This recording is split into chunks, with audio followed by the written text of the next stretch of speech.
Baghdad میں ایک بزرگ تھے تو درزیوں کا کام کرتے تھے. اللہ کے نبی حضرت ادریس علیہ السلام بھی درزیوں کا کام کرتے تھے. خوش ہوئے نا بات سن کے؟ پیشہ کوئی بھی برا نہیں. ایک برا ہے وہ ہے ہاتھ پھیلانا. اس کے علاوہ کوئی پیشہ برا یہ برا نہیں، یہ ہاتھ پھیلانا برا ہے. حضرت شیخ محمد بن حسن کہتے ہیں کہ وہ بزرگ جو تھے نا، امام غزالی نے لکھا ہے، وہ درزیوں کا کام کرتے تھے. تو اس زمانے میں نا کھوٹا سکہ بھی کبھی کبھی آ جاتا تھا. کھوٹا سکہ پرانے لوگوں کو تو پتا ہوگا، چلو نوجوانوں کو بتا دیتا ہوں. چاندی کے سکے ہوتے تھے تو اوپر سے جب وہ گھس جاتا تھا نا نمبر، تو اس کو کہتے تھے اب کھوٹا ہو گیا. کیوں جی بزرگوں ایسے ہی ہے. وہ گھس جاتا تھا تو کہتے تھے سکہ، تو وہ چلتا نہیں تھا کہیں بھی. تو وہ بابا جی کی دکان مشہور ہو گئی تھی کہ وہاں کھوٹے سکے بھی چل جاتے. لوگ دے آتے تھے کھوٹے سکے، بہت سارے لوگ دے دیتے. بابا جی چپ کر کے قبول کر لیتے. مشہور ہو گیا، جو بھی جاتا کھوٹے سکے دے آتا. بابا جی قبول کر لیتے. پھر شام کو نہ گھوڑے پہ بیٹھ کے جاتے اور دریا میں بہا. ایک دن کچھ بندے کھوٹے سکے لے کے آ گئے تو بابا جی ابھی مصلے پہ تھے، نماز پڑھ رہے تھے. تو بیٹے نے کپڑے دیے تو کھوٹے سکے وصول کی.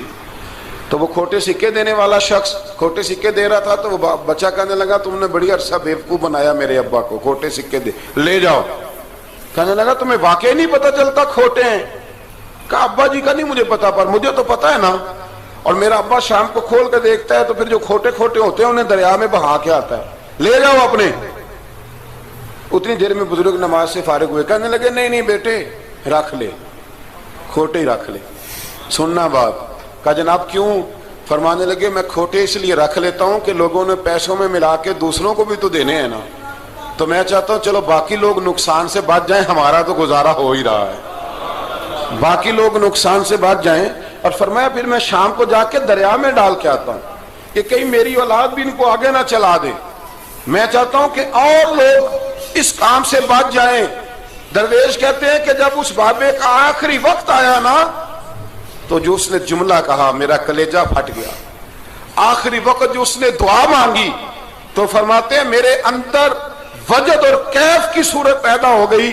فرماتے ہیں ان بزرگوں نے اپنے آخری وقت دعا مانگی، اے اللہ میں نے ساری زندگی کھوٹے سکے قبول کیے تاکہ تیرے بندے شر سے بچ جائیں، تو یا اللہ تو بھی اس کھوٹے سکے کو قبول فرما لے.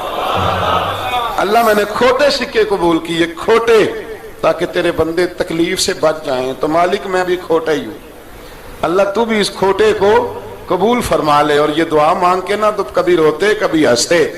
لوگوں نے کہا کیا ہوا؟ کہتے ہیں لگتا ہے رب نے کھوٹا سکہ قبول فرما لیا. لگتا ہے کہ اللہ نے کھوٹا سکہ قبول. لوگوں کو تکلیف سے بچائیں. ہمارا وجود یارو مطلب کیا ہو جائے گا 2 منٹ کے لیے سمجھ لیں کیا ہو جائے گا. یعنی اگر آپ بڑے غصے سے باہر آئے اور پاپڑ بیچنے والے پہ آپ نے غصہ نکال لیا سارا، میں رات کی ڈیوٹی کر کے آیا ہوں تھکا ہوا ہوں اور تو پاپڑ بیچنے آ گیا، تم لوگ بڑے نالائق ہو بدتمیز ہو، آپ نے یہ سخت جملے کہہ دیے، چپ کر کے وہ آدمی معذرت کر کے گزر گیا. وہ تو سارا دن پریشان رہے گا نا کہ میری غریبی کا مذاق اڑا ہے. مطلب ہو کیا گیا، ہوا کیا اگر اس نے کوئی بات کر لی. اعلیٰ حضرت فاضل بریلوی کے خلیفہ لاہور میں سید ابو البرکات شاہ صاحب رحمت اللہ تعالی علیہ، تو رات کو ایک شخص تراویح کے بعد حضرت سویا کرتے تھے. بہت سارے لوگ تو سو ہی نہیں پاتے رمضان کی راتوں میں، سو ہی نہیں پاتے. میں خود نہیں سو پاتا.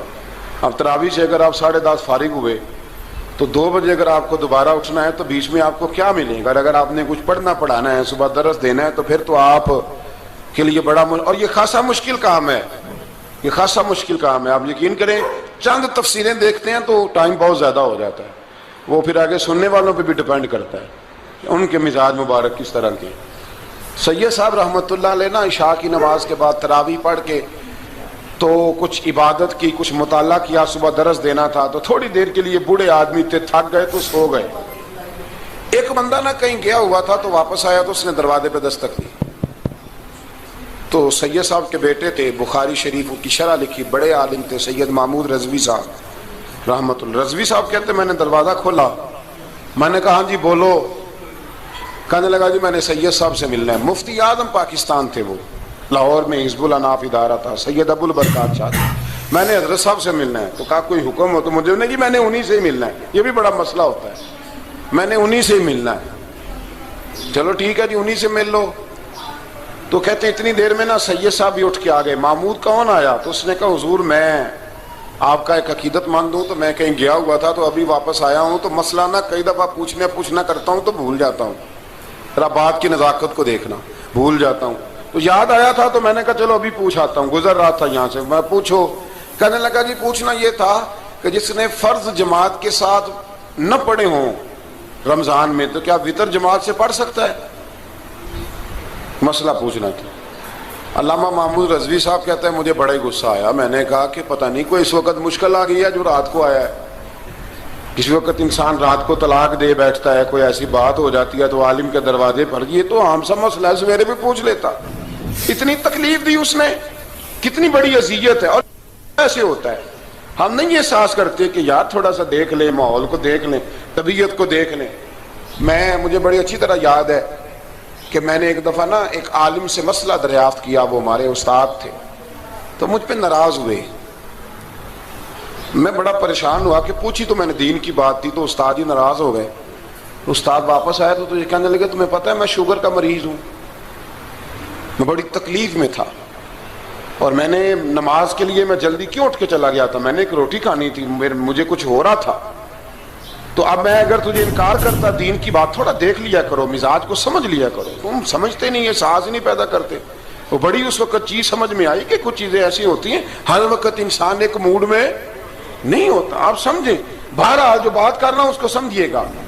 تو وہ کہتے ہیں کہ سید صاحب نے اس کو کہا, میں بات ختم کرنے لگا ہوں, کہا کہ وہ اگر نہیں نہ پڑھے فرض جماعت کے ساتھ تو بہتر یہ ہے کہ وتر بھی جماعت سے نہ پڑھو. وہ بندہ مطمئن ہو کے چلا گیا. سید صاحب اپنے کمرے میں چلے گئے. تو علامہ صاحب کہتے ہیں مجھے بڑا غصہ آیا. میں نے اس کو بلایا, میں نے کہا کہ کیا تیری جان کے مصیبت میں آئی ہوئی تھی؟ اسی وقت ہی مسئلہ پوچھنا تھا, اسی وقت ہی پوچھنا تھا, دن نہیں چڑھنا تھا, یا تجھے حضرت اسرائیل بتا گئے تھے کہ تیری آخری رات ہے؟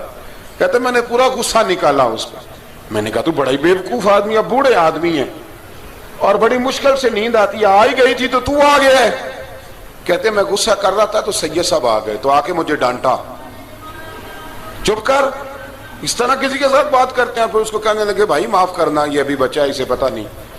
کہتے ہیں پھر مجھے کمرے میں لے گئے اور بہت بڑا ہی جملہ کہا. اگر آپ اپنا کلیجہ ٹھنڈا کرنا چاہیں نا تو اس طرح بھی کر سکتے ہیں. بہت بڑا جملہ کہا. کہنے لگے معبود مسئلہ تو میں نے بتایا, تمہیں کیا تکلیف ہوئی؟ اور پھر فرمانے لگے شکر کرو اللہ کا, اس دور میں بھی کوئی دین کی بات پوچھتا ہے. شکر کرو اللہ کا, اس دور میں بھی کوئی دین کی بات پوچھتا ہے. شکر کرو اللہ کا, کوئی دین کی بات پوچھتا ہے, ورنہ تو لوگ پوچھتے ہی نہیں. تو اگر آپ خوش کرنا چاہیں اپنے آپ, تو آپ سائیکل والے پہ غصہ کرنے کی بجائے یہ بھی تو کہہ سکتے ہیں نا شکر ہے رزق حلال کما رہا ہے, مانگ کے نہیں کھاتا, شکر ہے یہ محنت کر رہا ہے اپنی. تو آپ اپنے ذہن کو اس طرح کا بنائیں, سوچ کو اس طرح کا بنائیں. آج اس جمعے میں ہم نے ارادہ کرنا ہے کہ ہم نے آسانیاں دینے کی کوشش کرنی, ہم نے لوگوں کو تکلیف نہیں دینی, ہم نے کسی کو آزمائش میں مبتلا نہیں کرنا, ہم نے کوئی ایسا کام نہیں کرنا جس کی وجہ سے لوگ سمجھیں کہ یہ آدمی بوجھ بن گیا. کبھی بوجھ نہ بنے. یارو کتنا بدبخت ہے وہ آدمی جس کے مرنے کی لوگ دعا مانگے, اس کے مرنے کی. حضرت عبداللہ ابن مبارک کے پڑوس میں ایک یہودی رہتا تھا, یہودی تھا, یہودی. حضرت عبداللہ ابن مبارک مکان بیچنے لگے. حضرت عبداللہ ابن مبارک کا پڑوسی مکان بیچنے لگا, وہ یہودی. تو کہا تو کہا کتنے کا؟ 2000 دینار کا. 2000 دینار. تو انہوں نے کہا کہ اس گلی میں, اس محلے میں تو 1000 دینار کا مکان ہے, تو تیرا 2 کا کیوں ہے؟ کہنے لگے 1000 میرے مکان کا اور 1000 عبداللہ ابن مبارک کے پڑوسی ہونے کا. اس لیے کہ اتنا شاندار پڑوسی تمہیں کبھی نہیں ملے گا جس کی ہم نے کبھی آواز ہی نہیں سنی. 1000 روپیہ لوں گا ان کے پڑوس میں جگہ دینے کا, 1000. تو وہ شخص کہنے لگا یہ تو نے عجیب بات کر دی, حالانکہ تو یہودی ہے, یہ تو نے عجیب بات کر دی. تو کہنے لگا 3 دن میری گلی میں آ کے رہ, تو دعائیں مانگے گا کہ یا اللہ میں یہیں رہنا چاہتا ہوں. وہ دعائیں مانگے گا کہ اتنا اچھا انسان, اتنا خیال رکھنے والا, اتنا خیال رکھنے والا, چھوٹی چھوٹی باتوں کا خیال کرنے والا. امام زین العابدین کا وصال ہوا نا, تو آپ کے صاحبزادے کہتے ہیں مجھے نہیں پتا تھا کہ میرے ابا کا دنیا سے اتنا پیار ہے. کوئی آ کے گلے لگ کے روتا تھا کہ میری بچی کی شادی انہوں نے کرائی، کوئی آ کے کہتا تھا میرا قرضہ انہوں نے دیا، کوئی کہا کرتے تھے میرے نکاح پہ سارا بندوبست انہوں نے کیا۔ اکھاں جدوں مٹیاں زمانہ مینوں روے گا، اپنا تے اپنا بیگانہ مینوں روے گا، تے جدوں نہ میں دسیا میں خاراں نوں میں خانے وچ ایتھے جام ٹوٹ جان گے تے میں خانہ مینوں روے گا، کئی لک لک رون گے تے کئی بک بک رون گے، گلیاں دا ایانا تے سیانا مینوں روے گا۔ تو اپنی زندگی خیر والی بنائیں، کسی کا نفع کریں، کسی کا بھلا کریں، کسی سے پیار کریں۔ اور یارو چھوڑو مزدور بن جاتے ہیں۔ شیخ سعدی کہا کرتے تھے جب سے مخدوم بناؤں نا لوگوں سے خدمت کرانے لگاؤں مزہ ہی نہیں آیا۔ مزہ تو تب آیا ہے کبھی نانی کی خدمت، کبھی دادی کی خدمت، کبھی ابا کی خدمت، کبھی اس کی خدمت۔ کہتے ہیں وقت گزرا تو پھر استادوں کی خدمت، پھر اللہ نے موقع دیا تو پھر پیروں کی خدمت، اور کہتے ہیں میرا تو دل کرتا ہے میں مریدوں کی بھی خدمت ہی کروں، میرا تو دل کرتا ہے میں شاگردوں کی بھی خدمت ہی کروں۔ کہتے ہیں جو مزہ خدمت میں آیا ہے وہ خدمت کرانے میں یہ مزہ بھی لینے کی کوشش کریں۔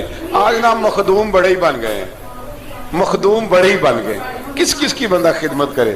تو اس طرح کریں، کچھ خادم بھی تو پیدا ہونے چاہیے نا، کچھ خادم بھی پیدا ہونے چاہیے۔ مہمان خصوصی بڑے ہو گئے، کوشش ہونی چاہیے کچھ عام سے بھی مہمان بنے، عام سے بھی، جو خاص مہمان نہ ہوں، جن کا ارادہ ہو کہ نہیں ہم نے پیار ہی بانٹنا ہے۔ دعا ہے رب کریم کی بارگاہ میں اللہ خوبصورت دین پر خوبصورتی سے عمل